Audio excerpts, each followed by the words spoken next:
Subscribe करें और bell दबाएं ताकि कोई खबर रह न जाए।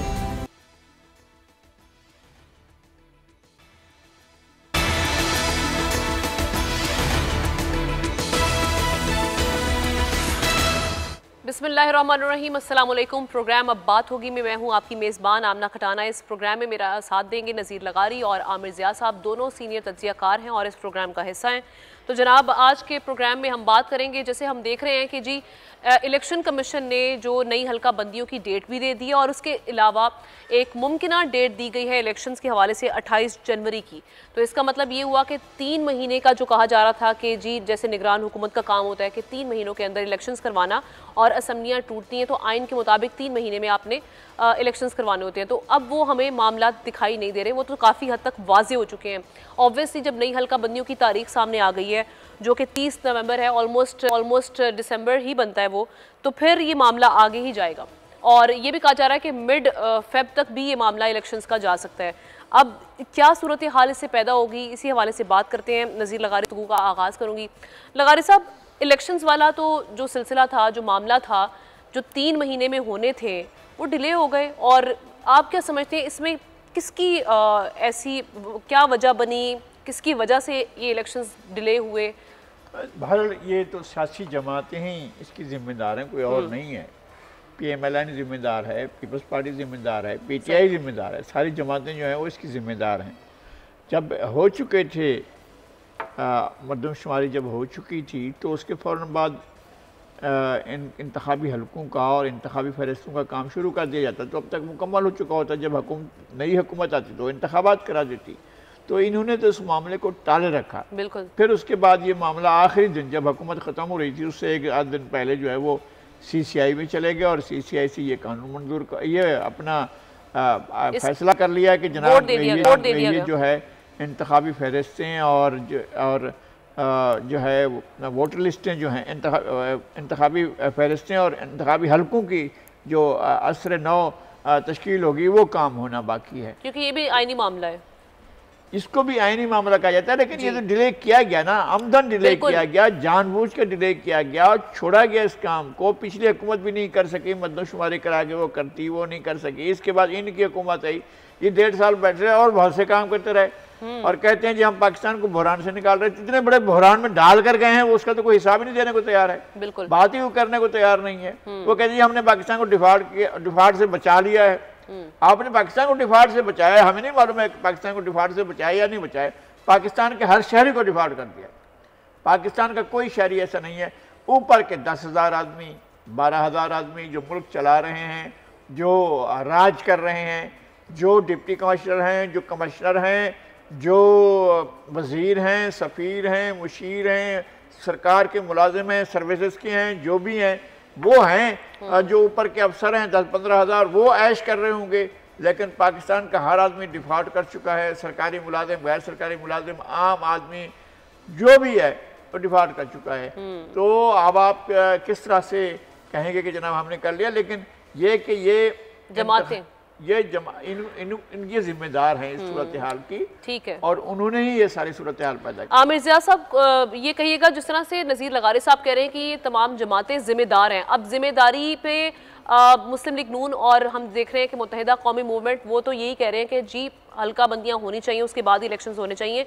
पीपल्स पार्टी ने काफ़ी वावेला मचाए रखा, वोट भी दिया CCI में और उसके बाद अब वावेला मचा रही है, लेकिन अगेन अदालतों से रुजू नहीं करी। इस पर हम देख रहे हैं कि वो मुस्लिम लीग नून का भी रद्द-ए-अमल सामने आ रहा है, वो कह रहे हैं पॉइंट स्कोरिंग कर रहे हैं पीपल्स पार्टी वाले। आप समझते हैं यही सिचुएशन है? हमने पहली बात तो ये कि याद रखें कि जब हम कुछ हफ्ते पहले किया करते थे तो अमूमन हमारे यहाँ एक बात हुआ करती थी कि इंतखाबात जो है वो कहते हैं कि बहुत तवील अरसे के लिए जो है वो गालिबन ना हो। कोई साल भर की बात करता था, 2 साल की बात करता था। एक चीज मेरे ख्याल में तो एक चीज, जैसे उस वक्त भी जब CCI की मीटिंग हुई थी और हमारा तज़िया ये कह रहा था कि इंतखाबात में 2-3 महीने से ज्यादा की डिले नहीं होगी, क्योंकि मार्च में आपका जो नए सेनेट के इंतखाबात होने और पूरा फिर नया सदर आना है, पूरा नया गवर्नमेंट का है, तो हमारी कुछ आईनी कंपल्शन थी। तो मेरे ख्याल में एक तो मुस्बत बात ये हुई है कि जब इलेक्शन कमीशन ने कह दिया कि जी अब जनवरी के आखिरी हफ्ते, फरवरी के पहले हफ्ते में इंतखाबात हो जाएंगे, तो ये एक तरह की मुस्बत पेशरफ्त है। कि 90 दिन की जगह आप 100 आप समझ लेंगे 5 महीने में हो रहे हैं, 4.5 5 महीने, 5.25 महीने में, तो ये कोई इतना बुरा नहीं है। क्योंकि हमारे सामने जो तजुर्बा था वो पंजाब को केपी का था, जहाँ पे माशाल्लाह साल भर पूरा हो जाएगा बगैर इंतखाबात के। तो उस लिहाज से देखें जो पाकिस्तानी जमहूरियत की हालत है और जो मानियत और गैर यकीनी सूरत हाल है, उसमें इलेक्शन कमीशन का ये ऐलान कर देना जो है कि 5 माह के अंदर जो है इंतखाबात जनवरी फरवरी में हो जाते हैं, तो ये अच्छी पेशरफ्त है। और अब वो जो लोगों के ध्यान में था कि इंतखाबात ही ना हो, वो बात हट गई है। एक तो ये बात हुई। फिर आते हैं आपके सवाल की तरफ कि पाकिस्तान पीपल्स पार्टी का क्या वो है। देखिए, पाकिस्तान पीपल्स पार्टी इस फैसले में शामिल थी जब आपने CCI में कह दिया कि नहीं मरदमशुमारी के तहत इंतखाबात होने हैं, तो फिर ये सबने तस्वुर कर लिया था कि उसमें 1-2 महीने की 3 महीने का ताखीर होगी। अच्छा, उसके बाद जो सेकंड थॉट आया पाकिस्तान पीपल्स पार्टी का, उसकी 2-3 वजूहात हैं जो हम इस प्लेटफॉर्म पे पहले भी इसका तज़किरा कर चुके हैं। एक तो ज़ाहिर है कि 15 बरस तक उन्होंने हुक्मरानी की और वो बहुत अरसे तक जो है दूर रहना पसंद नहीं करेंगे। फिर वो एक तरह का एस्टेब्लिशमेंट के ऊपर और दीगर जो हमारे हल्के हैं उन पर दबाव डाल रहे हैं कि जो हम देखते हैं कि जिस तरह तबादले किए गए सिंध में बड़े अफसरान के, जो कि बड़ी रिवायती सी बात है। अभी मजीद भी तबादले होंगे आमिर ज़िया साहब, ये हारिस नवाज साहब ने बात करके बताइए। जी, मैं यही अर्ज कर रहा हूँ कि वो उनको पसंद नहीं आई ये बात कि अगर वो जो हमने पहले कहा था ना कि DC लेवल पर हो रहा है, SSP लेवल पे होगा, तो ये बात पसंद नहीं आई थी। 2 हफ्ते पहले हम ये बात कर रहे थे। तो ये उनका दूसरी वजह है। तीसरी वजह ये देखते हैं कि थोड़ा बहुत अकाउंटेबिलिटी का जो दायरा है वो पीपल्स पार्टी को टारगेट कर रहा है, और जो आप देख रहे हैं तो उसमें भी उनको तशवीश हुई होगी। जाहिर है कि वो कहीं ना कहीं तो उसका उस गुस्से का इजहार करेंगे, तो वो इजहार है। अच्छा, वो जाहिर है कि पीपल्स पार्टी जो है अदालत में जैसा आपने फरमाया कि नहीं गई, उससे फर्क नहीं पड़ता। जाहिर है कि अगर तय हो गया है कि जी जनवरी के आखिर में या फरवरी के शुरू में इंतखाबात होंगे, तो इतना बड़ा मेरे ख्याल में प्रॉब्लम रह नहीं गया होना। जी अच्छा, लगारी साहब ये कहिएगा, अभी जिस तरह से वो भी कह रहे हैं कि अब ये तो सूरत हाल हो गई कि एक चीज़ क्लियर हो गया कि इंतखाबात तो हो रहे हैं जनवरी फरवरी में, जब भी हो रहे हैं। अब इंतखाबात अगर हो भी जाते हैं तो आप समझते हैं कुछ तब्दीली आएगी? अभी जो मुल्की हालात हैं, जो इसमें हम सियासी और मुआशी अदम इस्तेहकाम देख रहे हैं, जिसकी वजह से सिचुएशन काफ़ी ख़राब हो चुकी है, लोग मायूस हैं। बात यह है कि मुल्क बहुत बड़े बुरहान और वाकई जो हमारी शऊर की ज़िंदगी है, और एक हम समझते हैं कि जब से पहला इलेक्शन पाकिस्तान में बालिग रही की बुनियाद पर हुआ है, तब से अब तक हम समझते हैं कि जो कुछ हम देखते आ रहे हैं, वैसे तो हर दौर ही बहुत ज़्यादा बहरान का दौर होता है, बहुत ख़तरनाक बहरान होते हैं, लेकिन ऐसा बहरान पहले कभी भी नहीं था। मैंने जैसे अर्ज़ किया है कि पाकिस्तान को डिफ़ॉल्ट से बचा लिया गया, लेकिन हर शहरी को पाकिस्तान के डिफ़ॉल्ट कर दिया गया, और उसके बाद मसाइल और ज़्यादा गंभीर हैं। आलमी प्रेशर मुख्तलिफ नौयत के हैं। आपको IMF कोई रियायत देने को तैयार नहीं है, बिल्कुल, वो आपके लिए दरवाजे खोलने को तैयार नहीं है। वो अपनी शराइत पर पूरी इस्तकामत के साथ कायम है, वो आपको कोई भी रियायत नहीं देगा। अब ऐसी सूरत हाल में आपके पास रास्ता क्या रह जाता है कि आप मुल्क को लेकर आगे बढ़ें। एक सूरत तो ये हो सकती है कि लड़ाई हो और एक दूसरे को जो भी ख़त्म कर सकता है ख़त्म करे, और जिस तरह से मगरबी मुल्कों की रेसलिंग में होता है कि आखिर में जो पहलवान बच जाता है वही फातह करार पाता है। तो ये हो सकता है कि क्या आप एक दूसरे को लड़कर ख़त्म कर सकते हैं? मेरा ख्याल है ख़त्म नहीं कर सकते हैं। आप क्या बैठ सकते हैं एक दूसरे के साथ? बहुत मुश्किल है एक दूसरे के साथ बैठना, लेकिन बाद दफ़ा तारीख का जबर होता है कि आपको बैठना पड़ता है। राइट। अब ये वक्त आ गया है आपको कि आपको एक दूसरे के साथ बैठना होगा। इसलिए नहीं बैठना होगा कि जी हमने लूट मार कैसे करनी है, इसलिए नहीं बैठना होगा कि पाकिस्तान में बैड गवर्नेंस को और ज़्यादा ख़राब कितना करना है, इसलिए नहीं बैठना होगा कि पाकिस्तान के लोगों को कुछ भी नहीं देना है, इसलिए नहीं बैठना होगा कि और ज़्यादा ख़राबियाँ कैसे पैदा करनी है, बल्कि आपने ये मिल बैठ कर तय करना होगा कि क्या, पहले बात ये कि ट्रुथ बताएं लोगों के सामने कि जनाब नवाज शरीफ कहें कि जी मैंने पाकिस्तान के एक मुल्क को, पाकिस्तान को मुल्क से ज़्यादा अपना कारोबार समझा। जरदारी साहब इस बात का एतराफ़ करें कि उन्होंने कभी भी करप्शन को मसला ही नहीं समझा सिर्फ, और बुरी हुक्मरानी को उन्होंने कभी मसला नहीं समझा। और इमरान खान साहब एतराफ़ करें कि वो बहुत ज़्यादा अनापसंद और ख़ुद परस्त हैं और उन्होंने अपनी ज़ात के आगे किसी को नहीं देखा। मौलाना फजलुर रहमान एतराफ़ करें कि उन्होंने मजहब का नाम लेकर अपने लिए एक छतरी बनाई और उसके नीचे बड़े आराम से करते रहे, जो कुछ बाद में उनके मुख्तलिफ नाम बनाए गए। हमारी लेफ्ट की जमातें एतराफ़ करें कि उन्होंने पाकिस्तान के लोगों को ख्वाब दिखाए, फिर उनके ख्वाब को उन्होंने तोड़ फोड़ कर रख दिया। पाकिस्तान का राइट विंग यकीन दिलाए पाकिस्तान के लोगों को और एतराफ़ करें आकर, और उसके बाद आप इस बात को तय करें कि ये मुल्क हमारा है और हमने इसको ठीक करना है। पाकिस्तान के इदारे, पाकिस्तान के ताकत के मराकज़, पाकिस्तान की अदलिया, पाकिस्तान की सर्विसेज, पाकिस्तान की ब्यूरोक्रेसी, ये बैठें और तय करें कि क्या इस मुल्क को हमने साथ लेकर आगे बढ़ना है या इन्हीं हालात में रहना है। एग्जैक्टली। और अगर आपने इलेक्शन इसलिए कराने हैं कि फिर किसी का हाथ पकड़कर मुल्क उसके हवाले कर दिया जाए और वो अपनी किसी भी किस्म की गलती का एतराफ़ और एहसास किए बगैर फिर आकर बैठ जाए, तो मुल्क के मसाइल हल नहीं होंगे। आपको जिस तरह से अफगान करते हैं ना ग्रैंड लोया जरगा, आपको एक इस तरह का लोया जरगा करना पड़ेगा तमाम लोगों को, जो भी अपना इसके स्टेक होल्डर्स हैं पाकिस्तान, जो भी हैं। असल स्टेक होल्डर्स जो हैं वो इस मुल्क के अवाम हैं। एग्जैक्टली। हुक्मरान अशराफिया जो है वो सिर्फ लूट मार में हिस्सा लेती है। ठीक है। तो अब क्या वो इस लूट मार को और आगे जारी रख सकती है? क्या वो दुनिया की आंखों में धूल झोंक सकती है? क्या वो दुनिया को ये बता सकती है? हमने देखा है कि दुनिया के बड़े बड़े ममालिक के जो लोग जाते हैं दूसरे मुल्कों में तो किस तरह सादगी से जाते हैं, और हमारे यहाँ जब लाओ लश्कर लेकर जाते हैं तो फिर किस तरह से होता है। ये सारी सूरत हाल हो, क्या आपने इस सूरत हाल को बरकरार रखना है कि कासाए गदाई हाथ में ले जाते हैं और इस तरह शाही अंदाज में जाते हैं कि आपकी अंगूठी, आपका घड़ी, आपका चश्मा, आपके जूते देखकर लोग कहें यार ये गरीब है या हम गरीब है, ये मांग रहा है या हम मांग रहे हैं। बिल्कुल सही कह रहे हैं। जिनके पास आप मांगने के लिए जाते लगता ये है कि वो आप मांगने के लिए नहीं गए बल्कि आप इनायत करने के लिए गए। बिल्कुल ठीक है। मिर्ज़ा साहब, अभी जो सिचुएशन हम देख रहे हैं मुल्क में, मुआशी अदम इस्तेहकाम है, और उससे पहले जब अभी ये असम्बलीज डिज़ोल्व नहीं हुई थी, सियासी अदम इस्तेहकाम भी बेहद ज़्यादा था। अवाम मायूस हो चुकी है, गरीब सड़कों पर है, और बिजली के बिल आप देख रहे हैं बेतहाशा है, महंगाई बेतहाशा है। ऐसे में इंतखाबात से कुछ तब्दीली आएगी, या जिस तरह से नज़ीर लगारी साहब कह रहे हैं कि पहले लड़ाइयों को हल करना पड़ेगा, अपने मसाइल जो हैं, अपनी जो ज़ाती हमारे मफाद है उनको असाइड करके फिर ही बेहतरी की जानिब हम जा सकते हैं? मेरे ख्याल में सबसे अहम सवाल किया आपने आमना साहिबा, उसकी वजह ये है कि इंतखाबात हो भी जाए, अगर हम मंजरनामा बनाते हैं आगे का, तो उसमें ज़ाहिर है कि पीडीएम वाली जो जमातें वही दौड़ रही होंगी। अच्छा, हमने इनका दौरे हुकूमत देख लिया है, हमने 16 माह भुगते। उससे पहले हमने देखा कि जी नवाज शरीफ साहब या नून लीग ने 5 साल 13 से 18 तक क्या किया। इसकी वजह से हम देखते हैं कि आज जो बिजली का बुहरान है उसकी जो कहते हैं ना कि जड़ें हैं वो आपको मिलती है जी कैपेसिटी पेमेंट्स के अंदर, जो कि आपने बिला सोचे समझे बिजली घर लगाए।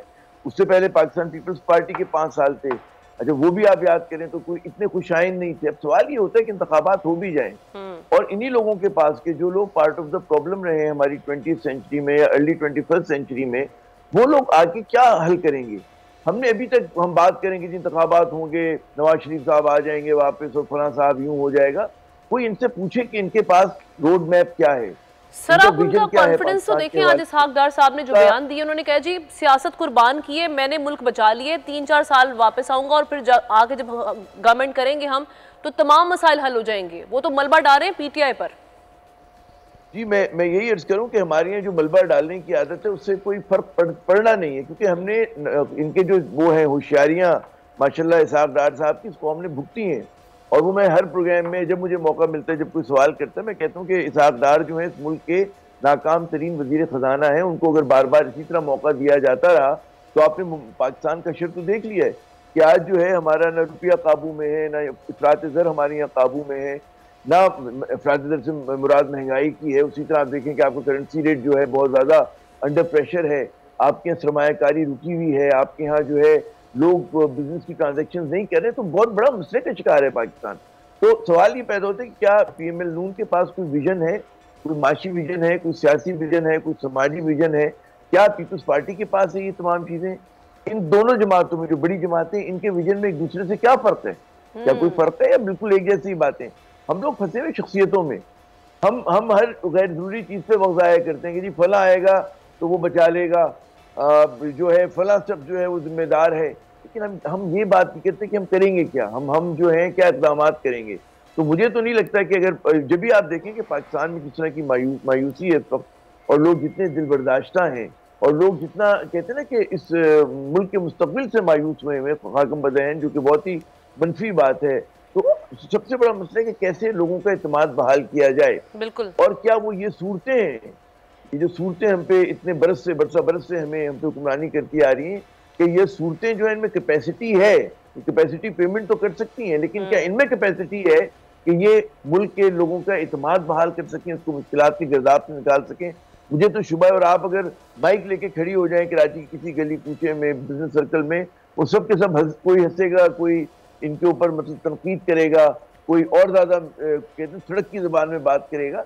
और वो तमाम बड़े शहरों का ये आलम है कि लोग जो है इस वक्त आंसुओं से रो रहे हैं, और उसकी वजह जो है वो इन हमारी जो हुक्मरान शराफिया है, इसको जरा सा ब्रॉड कर लें, और हुक्मरान शराफिया जो हमारी तमाम पोलिटिकल पार्टीज में एक जैसी है, वो चाहे PTI हो, चाहे वो नून लीग हो, चाहे वो पाकिस्तान पीपल्स पार्टी हो, या दीगर जमातें, हर जगह मौरूसी सियासत है, हर जगह हमारे यहाँ बदनवानी को बदनवानी नहीं समझा जाता। हमारे यहाँ नैब लॉज में लाइसेंस को करप्शन दे दिया गया तरमीम करके। इस मुल्क का क्या होगा, ये बहुत बड़ा सवाल है, और उसके लिए कौन विजनरी लीडर आएगा, या ऐसी क़यादत आएगी, पढ़ी लिखी क़यादत आए, ईमानदार क़यादत आए, जिसकी जरूरत है इस मुल्क को, और वो जो है वो उठेंगे। मैं हमेशा कहता हूँ कि कायद आज़म के जानशीन जो है वो आपको जाती उमरा में नहीं मिलेंगे, वो 70 क्लिफ्टन बिलावल हाउस में भी नहीं मिलेंगे, वो तो हमारे मेहनत कश लोग हैं ना, जो तख्लीक करते हैं, कोई पढ़े लिखे लोग हैं, हमारा उस्ताद है, हमारा तालिब इल्म है।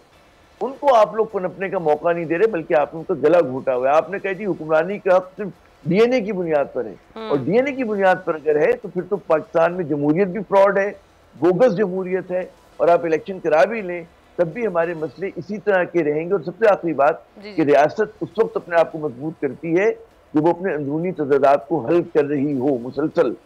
हमारे यहाँ जो है फॉल्ट लाइन जो है वो बढ़ती चली जा रही है। तो मेरे ख्याल में हमारी जो इस वक्त इस्टेब्लिशमेंट है उसको सोचना चाहिए जंगी बुनियादों पर कि कैसे मुल्क को इस गिरदाब से निकालना है। उनको ऐसे ईमानदार पार्टनर्स की जरूरत है कि जिन पे लोग इत्मीनान करते हों, और अगर उनको साथ में लाने से ये ना हो रहा हो कि आपके ऊपर उनकी नालायकी का और उनकी बदनवानी का मलबा जो है वो आप पे गिर रहा हो। एग्जैक्टली ये हम लोग सिचुएशन जो है नहीं करेंगे, पाकिस्तान आगे नहीं बढ़ेगा। हम देखते हैं कि मसले का हल निकलता है, और इस मसले का हल जो पाकिस्तान को भी लाहक है, पाकिस्तान जिस जानिब गामजन है, उस सूरत हाल से बचने के लिए मुज़ाकरात करना होंगे। नज़ीर लगारी साहब का ये पॉइंट सामने आ गया। ब्रेक लेते हैं, ब्रेक के बाद मजीद बात करेंगे। स्टे विद अस।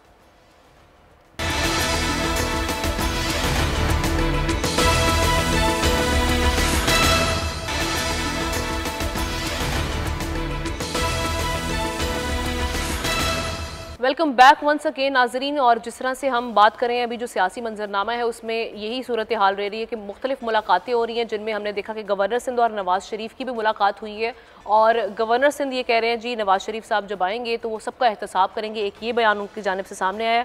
और मुख्तलिफ मुलाकातें भी हुई, और साथ में हम गिरफ्तारियाँ भी देख रहे हैं। चौधरी परवेज़ इलाही साहब गिरफ्तार हुए, और जब उनको रिहा करने का हुक्म दिया गया तो उस हुक्म का भी हमने देखा कि किस तरह से उसको हवा में उड़ा दिया गया, और उन्हें दोबारा गिरफ्तार करके अब अटक जेल पहुंचा दिया गया है। अटक जेल पहुंचाने से बहुत सारे लोग इससे बहुत से मानी जो है वो अखज़ कर रहे हैं। इसी जानिब सूरत हाल पर बात करते हैं। लगारी साहब, ये काफ़ी चीज़ें सामने आ रही हैं। एक तो यही अटक जेल से मुतालिक के ये शायद एक मुलाकात का ज़रिया बने कि उनको अटक जेल में मुंतकिल किया, कि शायद कोई पैगाम पहुँचाना है उनको। पहली बात तो ये है कि जब हाई कोर्ट ये कह दे कि किसी को गिरफ्तार नहीं करना है और उनको घर तक पहुंचाया जाए, और रास्ते में DIG हवाले कर दे एक और जगह की पुलिस को, सूबे की नहीं बल्कि कैपिटल की पुलिस को हवाले कर दे, और SSP के हवाले कर दे, और जिस तरह से उनको ले जाया गया है, हम उसके बारे में क्या कहें। अगर मुल्क में कानून है, अगर मुल्क में कानून की अमलदारी है, कानून की हुक्मरानी है, तो ऐसा नहीं होना चाहिए। तो हमें मुल्क को तो मुल्क ही समझना चाहिए ना, उसे बनाना स्टेट तो नहीं समझना चाहिए जी। हमें मुल्क को ये समझना चाहिए कि जहाँ पर जो भी लोग हैं, मुझे चौधरी परवेज़ इलाही से 100 इख्तलाफात हो सकते हैं, मगर ये तरीक़ेकार तो ठीक नहीं है ना कि उनके दरवाजे से आप उनको हाथों और पैरों से पकड़कर टंगो टोली करके ले जाएं और ले जाकर गिरफ्तार करके ले जाएं। तो ये तरीक़ेकार जो आपने अख्तियार किया है, तो जो लोग और बातें भी करते हैं तो लोग उनको मानने पर मजबूर होंगे। यार जब कैमरे के सामने ऐसा हो रहा है, जब लोग देख रहे हैं ऐसा हो रहा है, तो फिर क्या होता होगा जी। तो लोग इन बातों में सवाल करते हैं।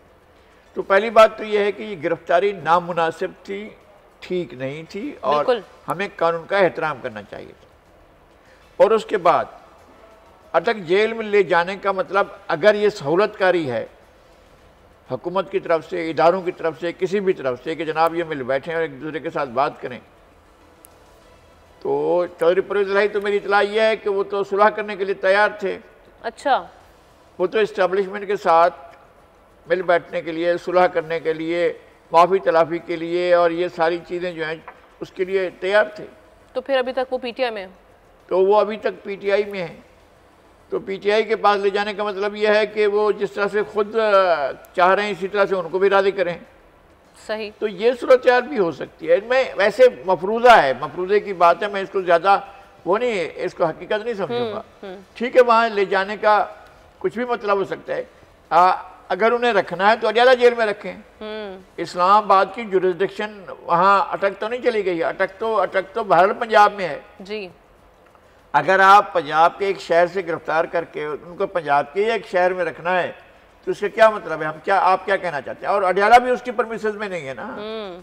अडियाला भी तो पंजाब हुकूमत की परमिसेस में है, वो भी वफाकी दारुल हुकूमत की परमिसेस में नहीं है। जुरिस्डिक्शन वहाँ पर भी नहीं है, बिल्कुल वहाँ पर भी जुरिस्डिक्शन पंजाब किया है, अडियाला में भी। तो आप या तो अपने पास अगर रखना चाहते हैं तो आप अपनी कोई, हम तो नहीं कहते कि इस्लामाबाद में कोई एक जेल बना लें और जो आपने इतने बड़े महलात बना रखे हैं उनमें से किसी को जेल डिक्लेयर कर दें जी, तो लोगों को रखा जाए। लेकिन ये कि उनकी एक तो गिरफ्तारी जो थी वो उसको मुनासिब नहीं कहा जाएगा, और उन्हें रखना है अगर किसी मुज़ाकरात के लिए तो डायरेक्ट जाएं मुज़ाकरात के लिए, और अगर उनके साथ कोई वे आउट रास्ता निकालना है तो रास्ता खुद बैठ कर निकालें, और वो भी अपनी जिद और अना को, खुद परस्ती को छोड़कर देखें कि मुल्क क्या कह रहा है, मुल्क किस तरह के हालात से गुजर रहा है। ठीक, अगर आप अपने मुल्क के खिलाफ FIR दर्ज कराने के लिए दूसरे मुल्कों में जाएंगे तो ठीक नहीं होगा, ये बात बिल्कुल मुनासिब नहीं होगी। ठीक है आमिर ज़िया साहब, अभी जिस तरह से यही खबर गर्दिश कर रही है कि जी अटक जेल में रखने का मकसद चेयरमैन PTI से मुलाकात करवाना और उनको समझाना या उन तक पैगाम पहुंचाना है, आप समझते हैं कि अगर इन खबरों में कुछ हकीकत है तो मामला कुछ बेहतरी की जानिब जाएंगे, कुछ समझ में आ जाएगी उनको जो अभी तक नहीं आई? मैं तो इस किस्म की कोई किसी क़यास आराई का हिस्सा बनने के लिए तैयार नहीं हूँ। ठीक है, क्योंकि देखिए उसकी वजह ये है कि जिस तरह से परवेज़ इलाही साहब को गिरफ्तार किया गया, उसकी कोई भी वजह रही हो, मैं गिरफ्तारी पे हम कुछ नहीं इतराज़ कर रहे। मैं तरीक़ा गिरफ्तारी के ऊपर आप कहेंगे कि बुजुर्ग सियासतदान है, गालिबन 78 बरस उनकी उम्र है, हमेशा right side of the establishment रहे हैं, कभी उनका कोई उनकी उस तरह की तारीख नहीं है कि उन्होंने कोई मतलब मुहिम जोई की हो, कोई उन्होंने कोई इनकलाबी गुफ्तगू की हो या अमल में इनकलाबी हो। उनको बाकायदा डंडा डोली करके आप जो है गाड़ी में, एक गाड़ी से उठा के दूसरी गाड़ी में डाल रहे हैं, और ये बड़ी शर्मनाक बात है जो सियासतदानों के साथ और सियासी कैदियों के साथ इस हुकूमत ने किया है। क्योंकि आप देखिए जो भी गिरफ्तारी हुई, गिरफ्तार होना कोई बड़ी बात नहीं है, अगर आपने किसी जुर्म का इर्तिकाब किया है, आप मुल्जिम हैं, आप बिल्कुल गिरफ्तार हो, लेकिन तरीका गिरफ्तारी क्या है? जैसे गिरफ्तारी ये कि जिनको पकड़ने जाते हैं उनके घरों को तोड़ फोड़ किया जाता है, उन लोगों की तजलील की जाती है, उनके खानदान वालों के साथ जो है एक बुरा सलूक किया जाता है, तो ये चीज बड़ी नामुनासिब है, ये बिल्कुल इंसानी हकूक की खिलाफ वर्जी में आ जाती है। बिल्कुल, क्या आप इसके घर में आ रहे हैं, उसके टीवी ने क्या कसूर किया, उसके दरवाजे ने क्या कसूर किया? सियासी कैदी को आप मौका देते हैं, जाइए अपना अटैची पैक करें, बल्कि रखते थे पुराने सियासतदान तो टूथब्रश भी लेकर और 2-4 जोड़े शलवार कमीज के जो भी उनकी जरूरतें, दवाइयाँ लेके चले जाते थे। गिरफ्तार आमिर साहब, और एक और चीज, जो जिस तरह से अदालतों के हुक्म को हवा में आजकल उड़ाया जा रहा है, ये एक नई प्रेसिडेंट सेट कर दी गई है, जो जब बार बार अदालतें रिहाई का हुक्म देती हैं, रिहा करती हैं, आपको बेल देती हैं और फौरन गिरफ्तार कर लिया जाता है, तो ये मामला तो बड़ा तशवीशनाक सूरत हाल इख्तियार कर जाएगा अगर ऐसे ही चलता रहा तो। देखिए उसमें एक बेनिफिट ऑफ डाउट दें आप चलें हुकूमत को या इंतजामिया को कि भाई एक उसमें उनको हो गई, कहते हैं जमानत हो गई एक केस के अंदर, कोई दूसरा केस आ गया, मुझे ऐसे लोग इतराज ये नहीं करते कि मैं गिरफ्तार, एक तो गलत की किसी की गिरफ्तारी होनी नहीं चाहिए। मेरे लिए 21वीं सदी के पाकिस्तान में ये बात मैं कॉम्प्रीहेंड नहीं कर सकता, इस बात का मेरा दिल तस्लीम करने के लिए तैयार नहीं कि किसी आप बिल्कुल बेगुनाह शख्स को पकड़ लेंगे। लेकिन अगर ऐसा हो रहा है तो बहुत बड़ी जाती है, ठीक है ना, इसमें तो कोई दो राय नहीं। मैं कहता हूँ चले आपने बेगुनाह पकड़ा या आपने मुलजिम को वाकई पकड़ा, भाई पकड़े तो सही तरह से। मतलब आप ये तो ना करें कि उसको आप धक्के दे रहे हो, मारपीट कर रहे हो उसको, मतलब है तजलील जो की जा रही, ये बड़ा एक मंफी चीज है और हमारी सियासत में मजीद तलखी भर रहा है ये चीज। पाकिस्तान को अगर आगे जाना है तो हमें सियासी अच्छा, एक और चीज पे मैं चाहूंगी कमेंट कर दें। अभी चेयरमैन पीटीआई के बारे में कहा जा रहा है कि जी हाफिज हमदुल्ला जो पीडीएम के तर्जुमान हैं, JUIF से ताल्लुक है, वो कह रहे हैं जी वो NRO चाहते हैं और उनके वकला के बयानात से वो कह रहे हैं जब वो बाहर आते हैं जेल से मिल के आते हैं तो वहाँ समझ आ रही है कि डील की तरफ जा रहे हैं। और वो ये भी कह रहे हैं कि सदर और बुशरा बीबी मुख्तलिफ जो नुमाइंदगान हैं दोस्त ममालिक के, उनसे मुलाकातें करें, खुफिया डील बनाने की कोशिश की जा रही है। अच्छा, मैं इसके जवाब देता हूँ। मुझे जो ज्यादा बड़ी खबर जो मैं कामरान टिसौरी साहब ने दी, अगर आप मुझे इजाजत दें तो मैं 1 मिनट की बात कर लूँ। मतलब वो एक लतीफा है, वो लतीफा है, पता नहीं संजीदगी के साथ कि मैं इसका भी कह नहीं सकता कि नवाज शरीफ साहब आके एहतसाब करेंगे। ये बड़ा सवाल है, किसका एहतसाब करेंगे, किसका एहतसाब करेंगे, ये सवाल है, ठीक है ना, बदनवानी का एहतसाब करेंगे। Exactly. ये बड़ा ये तो बड़ा एक ये दूसरा लतीफा हो गया। या उन लोगों का एहतसाब करेंगे जो जिन्होंने इनकी बदनवानी का एहतसाब किया, ये दूसरा लतीफा हो गया। तो पता नहीं, मतलब है कि कामरान टिसौरी साहब को जो वो है, वो कह रहे हैं साजिश जिन्होंने की थी मियां नवाज शरीफ के खिलाफ, उनका एहतसाब किया जाएगा। अब वो कामरान टिसौरी के बारे में मैं क्या कहूँ, उनके बारे में उनकी पार्टी के लोग जो गिरा कदर खैरात का इजहार करते हैं। बात ही कि नवाज शरीफ साहब के खिलाफ कोई साजिश नहीं हुई थी। नवाज शरीफ साहब पैनामा केस में मुलव्विस थे, उनको कन्विक्ट किया गया, हमारी आला दलिया ने कन्विक्ट किया है, ठीक है, उनको 2 मजीद केसेस में किया गया है। उनकी बदनवानी की जो तारीख है वो तो जब वो फाइनेंस मिनिस्टर हुआ करते थे पंजाब के, उस वक्त से शुरू होती है। और कैसे उन्होंने मतलब एक फैक्ट्री को 2 किया, 2 से 4 किया और फिर दर्जनों में लेकर गए, कारोबार को अपनी वसत दी, अपनी सियासत को इस्तेमाल करते हुए। ये चीजें तो डॉक्यूमेंटेड हैं। अब इसमें अगर मतलब है कामरान टिसौरी साहब मासूम आदमी हो सकता है, इनको पता ना हो, लेकिन दुनिया तो जानती है, जाने ना जाने गुली ना जाने बाप तो सारा जाने उन्होंने क्या किया। तो ये बड़ी दिलचस्प बात है कि लतीफा के नवाज शरीफ साहब आके एहतसाब करेंगे। हो सकता है वो उनका एहतसाब करें तो जो उन पर तनकीद करते हो, तो वो फिर एक नई इंतकामी सियासत शुरू हो जाएगी। आप सहाफियों का गला घोटेंगे, आप मीडिया हाउसेस को टारगेट करेंगे, आप जो है जो सियासी हरीफ है उनको टारगेट करेंगे। तो ये तो एक बात हो गई। फिर दूसरी बात ये हुई जो आपने फिर सवाल किया कि पीटीआई की क़यादत हाफिज हमदुल्ला साहब के बयान पे जी वो बयान वो लोगों से मुलाकात के लिए, देखिए ये बात कब किस पार्टी ने नहीं की। जब जुल्फ़िकार अली भुट्टो साहब मुश्किल में थे, पीपल्स पार्टी में उस जमाने से अगर मैं बात करूं, बिल्कुल उनकी पार्टी लॉबिंग करती थी, जो दोस्त ममालिक के हुक्मरान थे। नवाज शरीफ साहब के आपके ख्याल में ऐसे उठ के चले गए थे, उनके लिए लॉबिंग की गई थी ना सऊदी अरब में, UAE के अंदर फला, जो इत्मीनान से बैठे हुए वो लंदन में क्यों बैठे हैं। तो हमारे यहाँ हमें तस्लीम करना चाहिए कि जो हमारे दोस्त ममालिक है उनका क्लाउड है, लिवरेज है। तो अगर कोई अपनी सियासी मुश्किल से निकलने के लिए अगर किसी से बात कर रहा है तो उसमें कोई उसकी बात नहीं है, ताज्जुब की बात नहीं है। क्या मौलाना फजल रहमान साहब तो अमरीकी सफीर के पास चले गए थे कि जी मैं बड़ा जबरदस्त आदमी हूँ, मुझे वजीर आजम बनवा दें, ठीक है ना। तो ये अल्हम्दुलिल्लाह साहब को क्या पता नहीं है बात, ये बिल्कुल ये तो जो लीक हुए पड़े उनकी डॉक्यूमेंट्स अमरीका से, उसके अंदर ये तमाम बातें। तो मेरा अर्थ ये करना है कि ये हमारे जो सियासतदान हैं इतने भोले बनकर बात करते हैं कि आपको ताज्जुब होता है कि इन तमाम लोगों ने वही हरकतें की हुई हैं। मैं ये नहीं कह रहा कि गलत कर रही है पीटीआई या सही कर रही है, मैं ये बिल्कुल नहीं कह रहा। मैं ये कह रहा हूँ हमारी सियासत की रिवायत है जिसमें पीपल्स पार्टी, जिसमें नून लीग, जिसमें जमीयत उलमा इस्लाम, सब लोगों ने बैरून आज मुझे बताया ना, आपको कोई बुरी बात नहीं है, मरियम मिली ना, अभी आप सुर्खियों में सुन रहे थे कि अमरीकी सफीर से उनकी मुलाकात हुई, बड़ी अच्छी बात है। भाई जो सफीर हैं वो आके मिलते हैं, वो सहाफियों से मिलते हैं, सियासतदानों से मिलते हैं, लेकिन बिल्कुल सही बात करें आमिर ज़िया साहब, लेकिन करते हैं और इंफॉर्मेशन शेयर करते हैं। जी, लेकिन चेयरमैन पीटीआई लगारी साहब, चेयरमैन पीटीआई बारहा ये कहते रहे हैं और अब भी जो उनके वकला है वो यही कह रहे हैं कि वो कह रहे हैं कि मुझे जेल में रखे, मैं मुल्क से बाहर नहीं जाऊंगा। लेकिन दूसरी जानिब पैरेलल हम देख रहे हैं कि मुलाकातें इनके बारे में पीटीआई ने भी ये तरदीद नहीं की इन खबरों की कि जी मुलाकातें हो रही हैं बुशरा बीबी से और सदर से। तो इस हवाले से क्या कहेंगे आपके, मतलब एक जानिब कहा जा रहा है मुल्क से बाहर नहीं जाना चाहते, दूसरी जानिब मुलाकातें, ये किस सिलसिले में फिर मुलाकातें हैं? और हाफिज अब्दुल्ला साहब भी तो कह रहे हैं ना कि एनआरओ देखिए, एक तो ये हाफिज अब्दुल्ला साहब पीटीआई के तर्जुमान तो नहीं है, पीडीएम के मतलब पीटीआई के तर्जुमान तो नहीं है ना, मैं ये कह रहा हूँ। वो तो पीटीआई के तर्जुमान अब्दुल्ला की बात पे तो संजीदगी से क्यों ले रही हैं आप? वो कह रहे हैं पीडीएम के तर्जुमान या जेयूआई के रहनुमा या सेनेटर हमारे जनाब हाफिज अब्दुल्ला साहब कह रहे हैं, तो उनकी कही बात को मेरे बारे में अगर कहेंगे तो मैं कहूँगा यार अपने बारे में कहने के लिए तो मुझे अपने। देखिए, एक सियासी हरीफ का एक वो सामने आ गया ना पूरा स्टेटमेंट पीडीएम का कि भाई अगर आप कह रहे हैं कि मैंने जेल में रहना है और दूसरी जानिब आप मुलाकातें भी की जा रही हैं जिसकी आप तरदीद भी नहीं कर रहे पीटीआई। देखें फिर भी असल बयान तो हमारे सामने नहीं आया जी। वो कह रहे हैं कि जी मैं जेल में रहूंगा, तो वो जो कह रहे हैं वो हमें मालूम नहीं है कि कौन कह रहे हैं।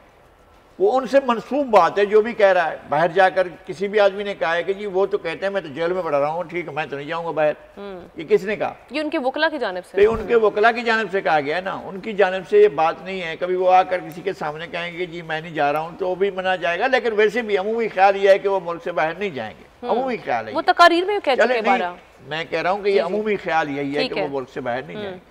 अब ये कि उनकी तरफ, उनके भाई खाहों की तरफ से, उनके दोस्तों की तरफ से, उनकी फैमिली की तरफ से, उनके खैर खाहों की तरफ से कोशिश हो रही है।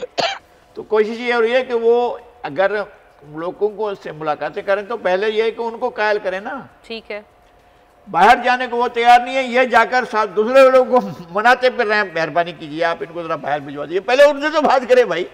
वो खुद अगर जाने को तैयार नहीं है, जो कह रहे हैं कि जी मैं तो मुल्क छोड़ने को तैयार नहीं, तो उनके जो भाई खां हैं, मैं फिर ये समझता हूँ कि ये दास्तान है, कहानी है, किस्सा है और इसमें हकीकत नहीं है। और न तो वो इस बात पर होंगे कि जी वो किसी के कहने पर या किसी के लॉबिंग पर जाएं। उन्हें एक चीज़ करनी है, वो ये माने कि उन्होंने गलतियां की और वो ये माने कि वो इस सारी सूरत हाल में जो बहुत उनके लिए अच्छी थी उसको खुद ख़राब किया और वो इस सूरत हाल को ले गए।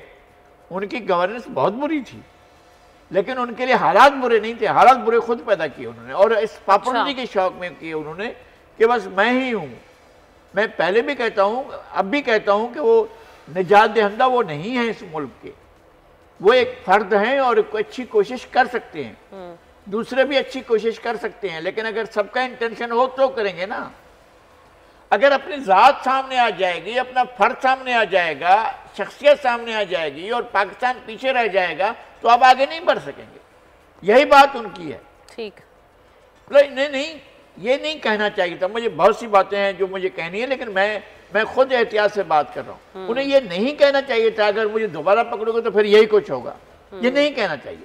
और जो कुछ हुआ था वो बहुत बुरा था और उन्हें इसका एतराफ़ करना होगा आज या कल कि ये नहीं होना चाहिए था। 9 मई तो पाकिस्तान में होना ही नहीं चाहिए था। उन्हें ये बात माननी होगी आज कल परसों कभी भी। लगारी साहब वो कहते हैं इस पे तहकीकात करवा लें। 9 मई में मैं तो खुद जेल में था, कोई डायरेक्शन नहीं थी। उन्होंने बाद में ओन किया। हमना असल बात ये नहीं है कि जो हो गया सो हो गया, उसके खिलाफ मुल्ज़मान भी पकड़े जाएंगे। उन्होंने अगले दिन ये कहा जब वो कोर्ट में है तो उन्होंने कहा कि जो कुछ हुआ है वो फिर होगा अगर मुझे दोबारा हाथ लगाओगे तो। इसका मतलब ये है कि जो कुछ हुआ है उनकी मर्जी से हुआ है। ये बात है ना। अगर कोई शख्स कहे, कोई भी कहे कि जनाब अगर आपने दोबारा ये किया तो फिर दोबारा ऐसा होगा, इसका मतलब यह है कि उसने अपनी ताकत से किया था, ये अपनी कुव्वत से किया था। मैं कहता हूँ किसी भी गलत काम को मुस्बत करने का कोई भी जुबान अख्तियार करें, कोई भी लहजा अख्तियार करें, गलत कहाँ है ना यार। आपको किसी से भी शिकायत हो सकती है लेकिन ये शिकायत का तरीका ठीक था क्या? ये तरीका जो 9 मई का था वो गलत था, कोई भी नहीं उसको ऑन करेगा ना। बिल्कुल। तो उन्हें इस सारी सूरत हाल में खुद समझना चाहिए सियासत बहुत बड़ी कुर्बानियाँ मांगते हैं। सबसे पहले अपनी अना की, अपनी ज़ात की, अपनी बहुत सा हिसार होता है इंसान का, उसकी कुर्बानी मांगते हैं और लोगों के लिए आप देते हैं कुर्बानी, आम आदमी के लिए, सही आम इंसान के लिए। बहुत पाकिस्तान के लोग सफ़र कर रहे हैं, पाकिस्तान की सरजमीन सफ़र कर रही है, ठीक और जो लूटने वाले हैं वो लूटे जा रहे हैं। पाकिस्तान बहुत बुरे तरीके में फंस चुका है, तो इससे निकालने के लिए सबको आना होगा और ये मानना होगा कि जहां हमारी गलतियां वो माने कि ये हमारी गलतियां हैं। ठीक है, अपनी गलतियों को बालाए ताक रख के उनको मान के उसके बाद फिर आपने कुछ फैसले करने होंगे। बिल्कुल ठीक कह रहे हैं आप नज़ीर लगारी साहब। आमिर ज़िया साहब, एक और ख़बर आपसे मैं शेयर करना चाह रही हूँ और आपका रद्द-ए-अमल चाह रही हूँ।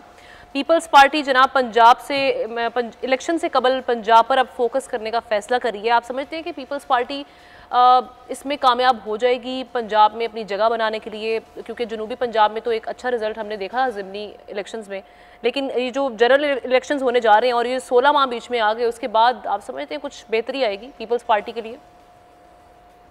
पहली बात तो ये समझे कि हमारी कोई भी सियासतदान जो हैं या सियासी जमातें जो हैं ये अवाम के पास प्रोग्राम समेत नहीं जा रही हैं, ये जा रही हैं और पीपल्स पार्टी भी इसमें शामिल है, ये जा रहे हैं इलेक्टेबल्स की जोड़ तोड़ की सियासत पर, महलाती साजिशों के ऊपर। तो यहाँ पर जो पंजाब में की तवज्जो है उसका मतलब आप ये समझ लें कि इलेक्टेबल्स को घेर के लाना अपने पास।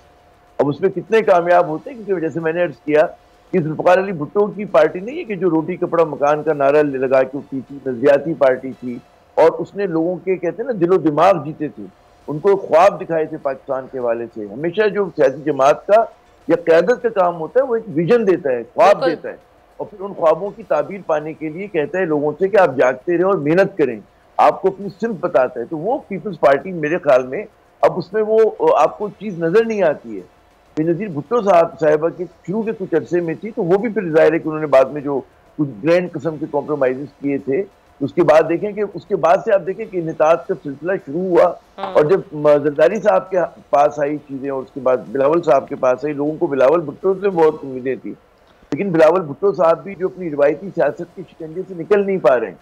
वो बेशक नौमर सियासतदान है, पढ़े लिखे सियासतदान है, खुद बताते खुद उन्होंने कोई करप्शन में उनके ऊपर कोई अंगुश्तमाई नहीं कर सकता, लेकिन जब आपके इर्द गिर्द हो रही हो, आपके नीचे हो रही हो, आपकी सिंध गवर्नमेंट के अंदर हो रही हो, तो फिर तो सवाल बनता है कि आप कैसी क़यादत हैं। आप जो है मतलब क्यों 15 बरस तक माशाल्लाह आपने हुकूमत की, सिंध के अवाम के दुख दर्द जो है वो दूर क्यों नहीं हुए? आपने सिंबॉलिक कुछ चीजें बना दी हैं, ठीक है ना, लेकिन हमारे यहाँ सिंध का जो आप देखें, अगर आप कहती हैं अगली बार हम डेटा लेकर आएंगे कि बाकी सूबों से मुवाजना करें बलूचिस्तान को छोड़कर, तो तालीम में हम लोग बहुत पीछे हैं। हमारे यहाँ हेल्थ सर्विसेज जो है कुछ ठीक है आपने प्रोजेक्ट बना दी, लेकिन बिलमूम जो है खराब है, अनएम्प्लॉयमेंट है, यहाँ पर फ्रिक्शन बहुत ज्यादा है। तो पीपल्स पार्टी ने सिंध में भी कोई कारहाय नुमाया अंजाम नहीं दिए। एक और बड़ी दिलचस्प मुराद अली शाह साहब तो कह रहे हैं कि मैं जब जहाँ पे सड़कों पे जाता हूँ, जहाँ जाता हूँ, लोग सड़कों पर निकल आते हैं। मुराद अली शाह साहब ये कह रहे हैं, आप कह रहे हैं सिंध में उन्होंने कारनामे। मैं बीच में मैं आ रहा हूँ, मुराद अली शाह साहब पे आ रहा हूँ। मुराद अली शाह, अगर मैंने जितने भी वज़राए आला देखे तो आप बड़ी दिलचस्प बात ये देखें, उसमें सबसे ज़हीन, सबसे पढ़े लिखे और सबसे मौसर जो है मुराद अली शाह साहब हैं। और आप ये देखें कि लोग जो हैं उनकी गुडविल जो है कि लोग पीपल्स पार्टी पे तनकीद करते हैं, मुराद अली शाह पे कोई तनकीद नहीं करता। ये आपने नोट किया है बात?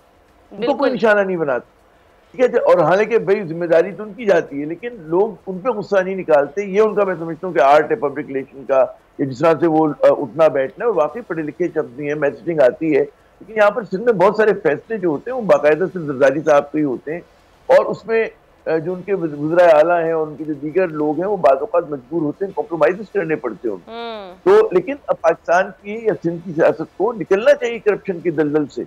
और क्या वजह है कि क्यों नहीं हम वो जो 10-12 गंदी मछलियां हैं हर पॉलिटिकल पार्टी में, चले ज्यादा होंगी, 40-50 होंगी, कम से कम 10-12 को तो हम साइड लाइन कर देना। आप 10-12 को तो मिसाल बना दें, उसके बाद आप लेकर आए ईमानदार लोगों को। भाई आप लालच की कोई इंतहा भी मुकर्रर कर लेना कि हमने इतने कमाने थे। अब यहाँ पे तो पेट ही नहीं भर रहा लोगों का, तो वो माशाल्लाह उनका मतलब है, अब मैं क्या बताऊंगी किस तरह की मतलब है कि रिश्वत की रकम निकल रही है लोगों के छापों के दरमियान। वजीरों की अगर आप बात करें सिंध गवर्नमेंट के, तो बड़ी एक दिल चिकन सूरत हाल है और पीपल्स पार्टी से लोगों की तौक़ात बुलंद है। ये सूरत हाल को देखते हुए लगारे साहब, जी लगारे साहब, ये जो सारी सूरत हाल को देखते हुए सिंध में जो अभी आप देख रहे हैं, जिस तरह से तरक्की की जो शरह है वो सिंध में, और जो मामलात यहाँ पर रहे हैं, जो मसाइल यहाँ पर जूं के तू हमें दिखाई दे रहे हैं, पंजाब में जगह बना लेगी पीपल्स पार्टी? आपका क्या टेक है इस पर? एक तो आमिर साहब के पास अपना पैकेज है ना, वो एंटी पीपल्स पार्टी उनका एक रिवायती किस्म का नहीं, मैं आमिर ज़िया साहब बिल्कुल न्यूट्रल बात करते हैं, उनकी मोहब्बत से चलाते हैं वो। इसको पूरे का पूरा उनके पास एक रिकॉर्ड है जो उसको वो बिल्कुल लास्ट मिनट रह गए हमारे पास, बस आप टेक दे दें। नहीं, मेरा ख्याल है कि पीपल्स पार्टी ने एक अच्छी गवर्नेंस की मिसाल कायम की। कोई ऐसा नहीं होता है कि 15 साल तक मुसलसल किसी को इक़्तिदार में रहने का मौका दे। सिंध के लोग जाहिल नहीं, सियासी तौर पर सिंध के लोग पाकिस्तान के दीगर सूबों से अगर ज़्यादा नहीं है तो कम बिल्कुल नहीं है। सियासी तौर पर बहुत बालिग लोग हैं और वो सियासी फैसले करते हैं। उनके बारे में ये अंदाज़ा लगाना या ये राय कायम करना कि वो जो है वो ऐसे लोगों को मुंतखब करते हैं जो करप्ट हैं, जो ख़राब हैं।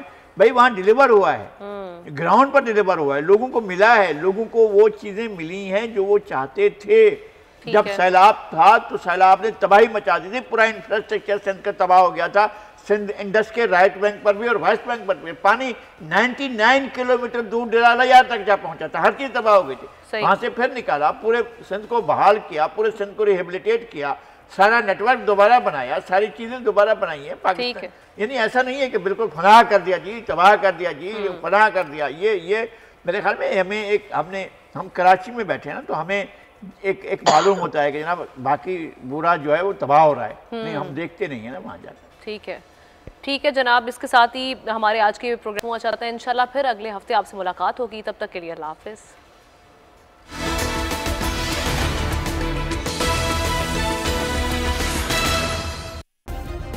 सब्सक्राइब करें और बेल दबाएं ताकि कोई खबर रह न जाए।